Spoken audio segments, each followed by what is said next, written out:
ဒီဗီဒီယိုလေးကလက်ရှိမှာကိုယ့်ရဲ့ relationship ကပေါ့နော်ပြက်လူဆဲဆဲဖြစ်နေ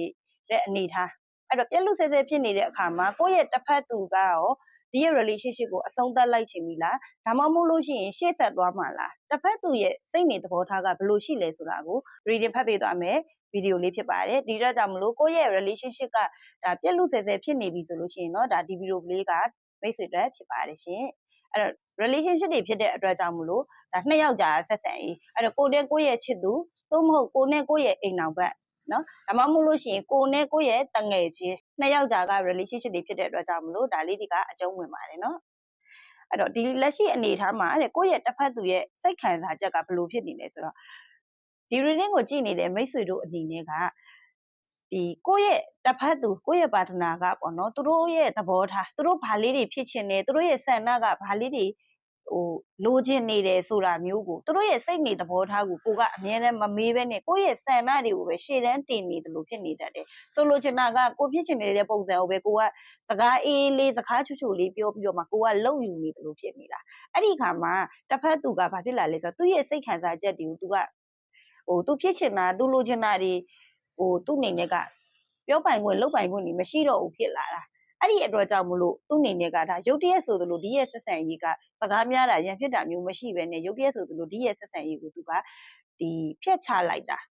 နော်ရက်သွားတာအဲ့ဒီအတွက်ကြောင့်မလို့ဒါလက်တလုံးမှာဆက်ဆံရေးကသူ့အနေနဲ့ကကိုယ့်ပေါ်မှာတွေးအေးလာတယ်လို့ဖြစ်လာတာအရင်လိုမျိုးနှွေးထွေးမှုတွေမရှိဘူးတွေဖြစ်ကုန်တာဆိုလိုချင်တာကတော့သူ့အနေနဲ့ကဒီသူ့ရဲ့သဘောထားသူ့ရဲ့ခံစားချက်တွေကိုလည်း तू ကနားထောင်ပေးစေချင်တာနော်ဒီ reading ကိုကြည့်နေတဲ့မိတ်ဆွေတို့ကကြတော့လေဒီသူ့ရဲ့စိတ်ခံစားချက်ကဘယ်လိုလဲဆိုတာကိုက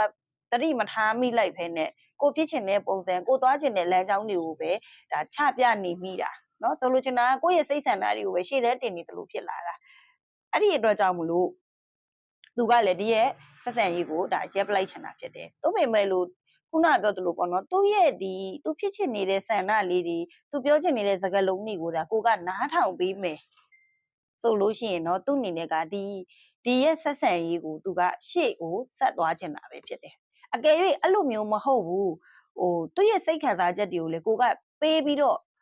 နားမထောင်ဘူးပေါ့နော်အချိန်ပေးပြီးနားမထောင်ဘူးဆိုလို့ရှိရင်တော့ဒီရဲ့ relationship ကို तू ကအဆုံးသတ်ပြီးတော့လှည့်ထွက်သွားတော့မှဖြစ်တယ်ပေါ့နော်အဲ့တော့မိတ်ဆွေတို့အနေနဲ့ကလည်းဒါကိုယ့်ရဲ့တစ်ဖက်သူနဲ့ကိုယ်နဲ့ရဲ့ဆက်ဆံရေးကိုအဆုံးမသတ်ချင်ဘူးရှေ့ဆက်ချင်တယ်ဆိုလို့ရှိရင်တော့ကိုယ့်ရဲ့ပါတနာရဲ့ပေါ့နော်ဒီဖြစ်ချင်နေတဲ့ဆန္ဒလေးတွေသူလိုချင်တာလေးတွေကဘာလဲဆိုတာကိုနားလည်မှုယူဖို့လိုအပ်ပါတယ်နော်အဲ့တော့ဒီ reading လေးကနေပြီးတော့မှလည်းဒါမိတ်ဆွေတို့အနေနဲ့ဒီကိုယ့်ရဲ့ relationship ကဘာကြောင့်တယောက်နဲ့တယောက်အဆင်မပြေဖြစ်နေလဲဆိုတာကိုဒါအခုဆိုလို့ရှိရင်သိသွားပြီဖြစ်တဲ့အတွက်ကြောင့်မလို့ကိုယ့်ဘက်ကလည်းပေါ့နော်ဒီ